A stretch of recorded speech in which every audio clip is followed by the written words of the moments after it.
Love and justice, the two greatest commandments.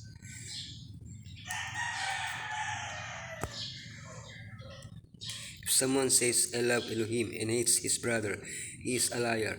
For he who does not love his brother, whom he has seen, how can he love Elohim, whom he has not seen? The Ten Commandments are a series of rules that almost always begin with the word not, followed by a prohibited action. What does love have to do with so much prohibition? It must have a lot to do with it, since the summary of these commandments is love and love. It is clear that the law is not something exclusively personal. It is the code that defines how I should behave towards Elohim and towards my fellow men. Therefore, the law teaches us to love. The main point of the law, the two main commandments, the two main sins. Love and justice. Elohim's love for justice. The most important thing about the law. Who is my neighbor? The main thing of the law. The two main commandments. Yeshua replied, love the Lord your Elohim with all your heart and with all your soul and with all your mind. This is the first and greatest commandment. And the second is like it, love your neighbor as yourself. All the law and the prophets hang on these two commandments. How does love relate to the law? Love Elohim. May Elohim be your only love. Elohim does not need intermediaries to receive your love. Show your love for Elohim by respecting His name. Dedicate Saturday to relating to the Creator and Redeemer whom you love. Love your neighbor. Love your parents at all times.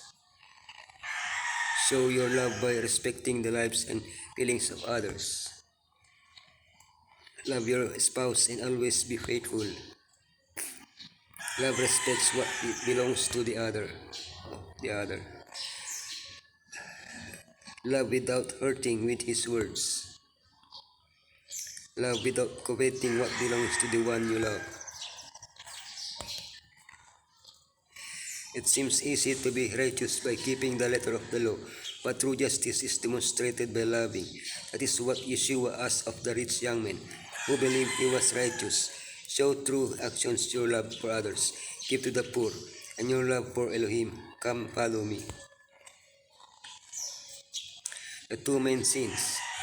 Ahab behaved in the vilest manner by going after idols. Take up the cause of the fatherless. Plead the case of the widow. There are two sins that are mentioned insistently throughout the Bible: idolatry and social injustice. These two sins are the antithesis of the two great commandments. There are two sins that are love Elohim, worship idols, loving others, harming others.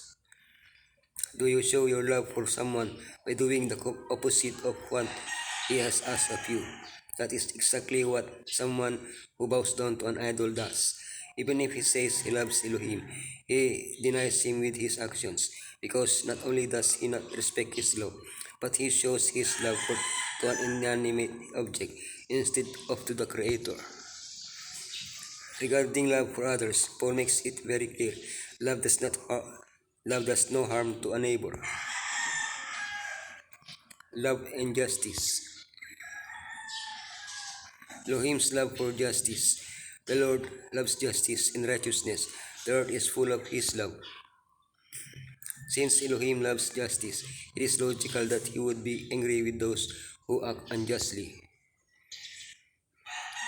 One of the clearest examples is found in Psalm 82, where Asaph shows us Elohim's reaction to the attitude of the judges who had the responsibility of applying justice but used their authority to act unjustly.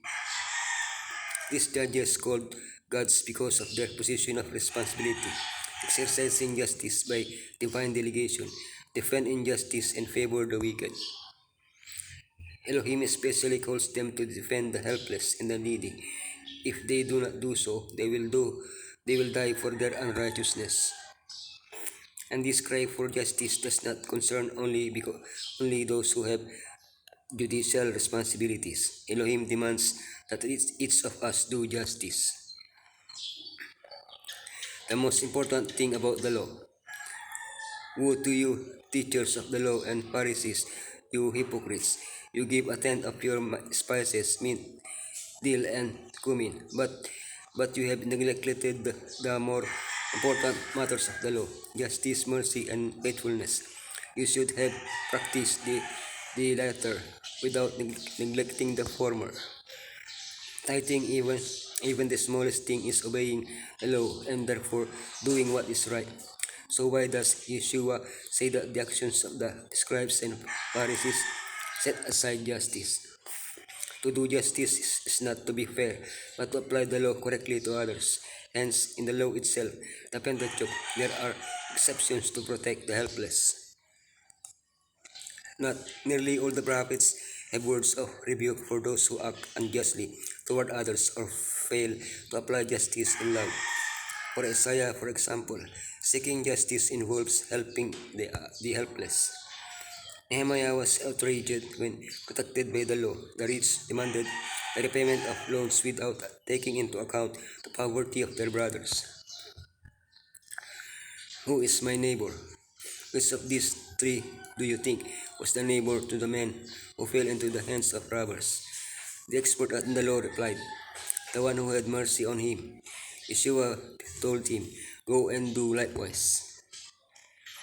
Many understood the command recorded in Leviticus 19:18 to love one's neighbor to apply only to those who were Israelites. If you are not an Israelite, you are not my neighbor. However, not everyone held that view.